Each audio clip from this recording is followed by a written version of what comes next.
Ekitongole ky'ensi yonna ekitakabanira ebyesonyiwo Amnesty International kikulubuutidde gavumenti ya Uganda nga kyagala enoonyereze mu bwangu ku bikolwa eby'ettemu n'okulinyirira eddembe ly'obuntu ebyeyolekera mu kulonda kwa bonna okwaliwo mu January w'omwaka guno. Mu kiwandiiko Amnesty International kyeyafulumya ku Lwokuna oluyise erumiriza ebitongole bya Uganda eby'ebyokwerinda naddala poliisi ne UPDF nti byasukka okulinyirira eddembe ly'obuntu naddala ery'abooludda oluvuganya. Alipoota eraga nti ekibiina kya National Unity Platform NUP kyekyasinga okukosebwa, abawagizi baakyo baakwatibwa ne baggalirwa mu bifo ebitamanyiddwa mu mateeka, abandi baatulugunyizibwa ku lunaku lw'okulonda ne mu nnaku ezaddirira. Amnesty International egambye nti wakati wanga 15 nenga 18 January omwaka guno waliwo ettemu eryakolebwa mu Kimugunyu omwafiira abantu 16 nga battibwa ebitongole bya gavumenti eby'ebyokwerinda.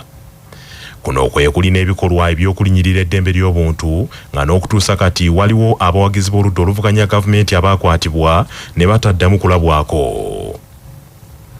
Ekitongole kino era kinokoddeyo ekyab'obuyinza okuggyako amayengo ga intaneti mu ggwanga lyonna ng'ebula ennaku 2 zokka okutuuka ku kulonda, era nti okwo nako kwali kulinyirira ddembe ly'obuntu eri Abannayuganda. Ssenkulu wa Amnesty International mu buvanjuba n'obukiikaddyo bwa Africa, Tigere Kyagita, agambye nti kyabeewuunyisa nnyo olwa gavumenti ya Uganda okusirika obusirisi kaakano nga wayise emyezi 3 okuva okulonda lwe kwaggwa ne watabaawo kikolebwa. Ekitongole ekyo kaakano kyagala gavumenti enoonyereze ku bikolwa ebyo, ekwata abasirikale boogere yabatuma abavunaanibwa basooke bawummuzibwe ku mirimu gyabwe okutuusa ng'okunoonyereza kuwedde. Alipoota eno Amnesty International egyezigamiza ku kunoonyereza kweyise okw'ekyama kwe yakola mu bitundu okuli Kampala, Luweero, Bulenga, Mukono, Mityana, Wakiso, Butambala, Mbarara, Luwuka, Lukiga, Lira ne Tororo n'ebitundu bya Busoga. Tigere Kyaguta bw'ati asabye gavumenti ya Uganda nti eyimbule mu bwangu abantu bonna abaakwatibwa nga boolesa eddembe lyabwe ery'okulonda, ate abalina emisango bawozesebwe mu bwenkanya ate mu bwanjulukufu. Kaweefube waffe okufuna abakulu mu gavumenti ya Uganda okutangaza ku bikwata kwa alipoota eno n'okubaako kibaanukula ku bifulumidde mu alipoota eno na buli kati akyagudde butaka. Gavumenti ya Uganda ewabuddwa okulwanirira eddembe ly'abannamawulire mu kifo ky'okubalekerera n'okubalaba ng'abalabe baayo. Olwaleero bannamawulire mu nsi yonna beetabye mu kujjaguza n'okwefumitiriza ku ddembe ly'amawulire ku lunaku oluyitibwa World Press Freedom Day, ng'ebikujjuko bino ebya Uganda ebikulu bibadde ku kisaawe ky'essomero lya Kittante Primary School e Kamwokya. Ebitongole eby'enjawulo ebyagaliza bannamawulire n'emikwano gy'abannamawulire agamu ku matendekero agasomesa eby'amawulire n'ebitongole ebimu bannamawulire gye basaka amawulire bingi byetabye mu kujjaguza olunaku luno okuyita mu mizannyo egitegekeddwa.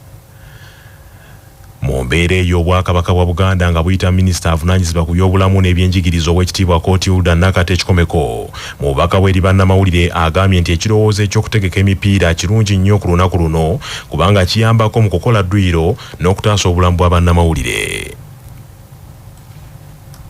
Amawulire gatambudde ku nnassale ze yatandika mu masaza gonna. Amawulire gatambudde ku nnassale ze yatandika mu masaza gonna, kuno ku masekendule ge, kwegamba ebikwata ku byenjigiriza mbitambuza bulungi, nenjagala okubeebaza, nenjagala obbasabira kama abakuume. Tulaba olumu okukwata amawulire nga mulimu gwa kijaasi nnyo naye nga mulina okugatukwatira, kale tetwagala kitwala nti kirina kubeera bweki. Bannamawulire bannaffe bonna mu Bwakabaka mugenderaawo twongere omutindo ku bye tukola ng'abantu babimanya mu butuufu, babimanya mu budde, kyo nkibeebaliza. Njagala Mukama agenderaawo ng'abatuusayo ku mawulire ago amatuufu bye tulina okwekengera ate naffe tusobole okusalawo okutuufu mu budde obutuufu. Oweekitiibwa Kotiuda Nakate Kikomeko era agambye nti bannamawulire mu Uganda bayambye nnyo Obwakabaka mu kubunyisa ebikwata ku Bwakabaka n'okumanyisa abantu enteekateeka zonna ezikolebwa embuga. Omulamuzi omukulu wa kkooti esookerwako eya Padel Chiria Martins akulembeddemu ekibiina ekitaba abalamuzi n'abakozi musigeddamuzi mu kibiina ekya Uganda Judicial Officers Association asinzidde ku bikojjuko bino n'awabula gavumenti ekola ennongosereza mu ssemateeka bannamawulire bateekebwemu ng'essiga lya gavumenti lyetongodde mu kuyamba eggwanga lino kubanga ba mugaso nnyo mu nkulaakulana yaalyo. Kyebayita force state naye kati ffe wano ekigambo force state kiringa kiri mu bigambo bugambo tetunaatuukayo singa wabeerawo enkola ne tulaba nti force state nayo etongozeddwa nga essiga ey'okuna kiwandiise nti demokrasiya ng'atwaliremu ne ddembe ly'abannamawulire lyonna n'enkola entuufu ey'amawulire environment egimulwanirira eyinza okugaziwa era ebiseera ebisinga obuzibu bwe mufuna tutanye obulaba mu kooti nga bujjanga sekinoomu batimpudde munnamawulire n'ajja n'aloopa naffe ne tukola ogwafe ne tusala ndugamba nti kituufu bakutimpudde naye tuulwako eddoboozi ey'awamu nti woba otimpuddwa nga ekitongole waliwo chapter mu constitution eyandiba yami negamba nti embeera eno we tugeze ng'ewandigambye nti kati abakozi abalala be gavumenti nti ate owa intani yakufuluma mu busawo bw'aba agenze okukola mu ddwaliro afunayo akasente weekati. Ssentebe w'abavuzi ba taxi mu kibiina ekibagatta ekya Federation of Uganda Tax Operators Wutofu Rashid Sekindi agambye nti gavumenti n'ebitongole eby'ebyokwerinda bisaana okussaawo enkolagana ey'omuggundu ne bannamawulire. Ekyamazima ab'amawulire mu kifo ky'obbayigganyanga mu bawenga buwi security bakola omulimu kubanga gye tutabeera be batutegeeza ebyo ebibeereyo gye tutasobola kutuuka. So tusaasira famire zaabo ab'amawulire nga bafuniramu obuzibu n'abaafiiramu twagala okubasaasira naye ate ne tukwebaza president okubeera ng'osobola okukumaakuma banno n'oteekawo n'emizannyo egifaanana bwe giti okuddaabulula n'okubudaabuda banno. President w'ekibiina ekitaba bannamawulire mu Uganda ekya Uganda Journalists Association Wuja Mathias Lukundo agambye nti emizannyo egyategekeddwa gikomekerezeddwa bulungi n'agumya bannamawulire nti bakwongera okunyweza emirandira n'emiramwa gibakkiririzaamu. Sima buli yenna tukwatiddeko nenjala okusiima abo abayigiriza n'abanetwakinze ne bannaffe wano ne bavanga buli muntu n'owatakisi asobola okubira omulamuzi kubanga leero abadde naye mu kisaawe. Njagala okugumya bannayuganda bonna naddala bannamawulire kyebitusoomooza biyinza obutavaawo leero oba enkya oba luli. Luno olugendo lwe tutambula mpola mpola tujja kutuuka ku lyengedde. Njagala okwebaza bonna abakitegeera nti omupiira y'emu ku nkola entongoze eyamba okugatta abantu. Abantu banyumiza okuva essaawa 2 nga bwe basamba omupiira nga bwe batereza ebyobulamu byabwe wakati mu kola dduyiro. Kwebaza CBS 88 n'abalala bonna tutambudde nabo olugendo luno. Tujja kuddamu okwogera ku nsonga zino kubanga ensonga ezitusoomooza ffe tulina okuzoogerako bannaffe abazivunaanyizibwako basobole okuzikolako. Empaka z'abannamawulire mu kuza olunaku lwabwe ez'omupiira ogw'ebigere zigenza okukomekerezebwa ng'ekitongole ekya Media Challenge Initiative ekikulirwa munnamawulire Abbas Mpindi ne Ivan Kimuli Kigozi kyekiwangudde ekikopo ky'omwaka guno 2026 bwe kikubye ttiimu ya Rest TV goolo 4-3 eza penalty oluvannyuma lw'okulemagana goolo 1-1. Ebyo nga bikyali bityo omubaka wa gavumenti ekkole era nga munnamawulire omutendeke John Lukochi Magezi mwenyamivu olw'eddembe lya bannamawulire yongera okutyoboolwa buli lukya kwe kujjukiza batulugunya bannamawulire nti si baabulabe eri gavumenti. Kubonanga eddembe lyaimwe tirityoboolebwa ng'abamawulire guno mulimo gwa bitongole bikuuma idembe bonanga tibityoboola idembe ly'abannamawulire. Emunaaba muli kutoboola eddembe ly'abamawulire iddaaba mwena muli kwesimira obwina omutayida kuvaamu. Eddembe ly'abamawulire litwale ng'ekikulu baga ekitiibwa kyaibwe baleke bakola emirimu gyaibwe balekere kubatuluguunya. N'omwami wa Kabaka w'eggombolola ya Mutuba 21 Lwabenge mu disitulikiti y'e Kalungu Nsibambi Franka asabye bannamawulire okwongera okunywerera ku mazima. Twebaza ne Katonda tuwadde olunaku lwa leero nga lunaku lwa bannamawulire. Tubeebaza bannamawulire okutuwa amawulire amalungi ate yatubakubiriza mu sakaabo gennyini amatuufu si so abantu ge baagala okuwulira. Ekintu kijje mu butuufu bwakyo kyegombese n'abaana abakyali ku ssomero nti omuntu bw'asoma amawulire aba ayogera amazima meereere agatuukira ddala ku bantu kubanga lona limanya ekifa mu nsi yonna naye nga tuyitandikidde ku bannamawulire. Ekigo ky'Erweza mu ssaza ekkulu ery'e Kampala kyanjudde kaweefube waakuno wa nsimbi obuwumbi 5 ezeetaagibwa ezigenda okuzimba ekereziya gagadde esuubira okutuuza abantu abasukka mu 1,000. Obukadde obusukka mu 5 bwe bwetaagibwa okuggusa omutendera ogusooka ku kereziya eno era okusonda ensimbi kutandise leero n'abakristo abettanira enkulaakulana. bw'abadde akulembeddemu ekitambiro kya mmisa eky'okujaguza emyaka 5 mwenda bukyanga kigo kino kitandikibwawo. Ssaabasumba w'essaza ekkulu ery'e Kampala kitaffe Paul Semwogerere akiikidde ensingo abasajja abagayaaliridde amaka ne bagalekera abakyala. Tulabye ku Yozefu omutuukirivu, omusajja yakola ennyo n'alabirira amaka ge.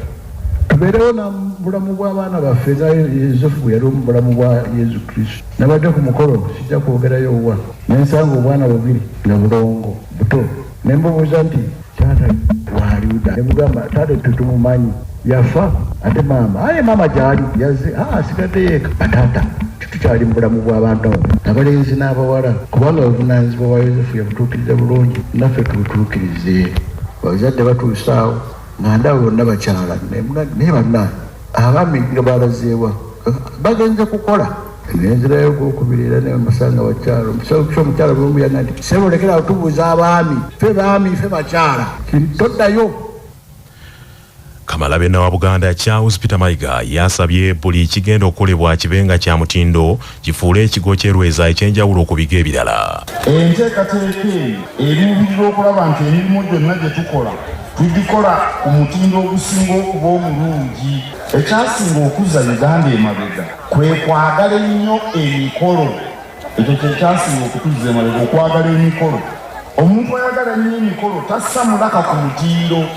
Buli kyakola aba ayanguyiriza ayita abagenyi bakole omukolo. Kyekimu ku bintu ebyasinga okutuzza emabega mu nsi eno. Bwe tuba abakola eby'omutindo tulina okuteekateeka obulungi. Kakati wano mu kigo tulina enteekateeka namulanda master plan. Tulina kukola bya mutindo.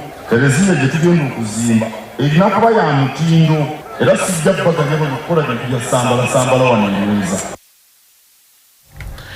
Eyaliko President w'ekibiina ekifuga omupiira mu Uganda ekyafufa era omukulembeze wa ttiimu ya Vipers Sports Club Dr. Lawrence Mulindwa asabye abantu ba Katonda bawagire omulimu guno bw'atyo n'awaayo kavuwa bukadde 30.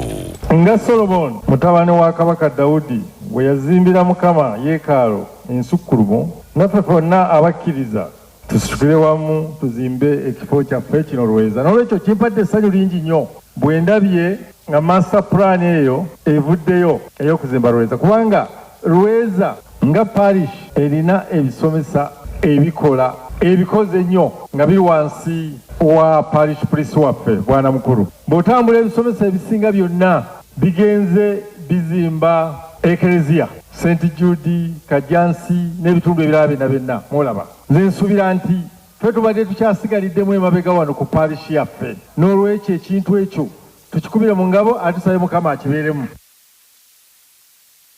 Ssaabakristu w'ekigo ky'Erweza Wire Ensimbe yeebazizza Ssaabasumba olw'okutongoza ebintu eby'enjawulo omuva ensimbi okuli Gardens ennyumba y'omukulu w'ekifo ekyo n'asuubiza nti Ombadde Gardens n'ennyumba y'omukulu w'ekifo ekyo n'asuubiza nti bakwongera okusiga ensimbi mu kifo okukikulaakulanya. Twesunga okukola mu mwaka guno sako y'abaami bweri ne kati twagala sako nga ya parish era ekyo tugenda kikola. Eby'omwoyo tugenda kwongera amaanyi, twagala okufuna bannamukago bakulu. Tulina ettaka wano emabega, twagala kuzimba ebizimbe 3 A and B bwe mutunula mu butabo mu 2 ne lockups nga zitunudde ku kkubo lino eriri wano emabega. N'olwekyo twagala okufuna bannamikago tusobole omulimu ogwo okutambula ffe nga bwe tutambuza ebirala naye nga tulambikibwa ekereziya. Mukama wange kkiriza nga mmaliriza tegeeze nti abakkiristu byonna bye baatugamba tufubye okubikola ssebo Ssaabasumba naye batugamba twagala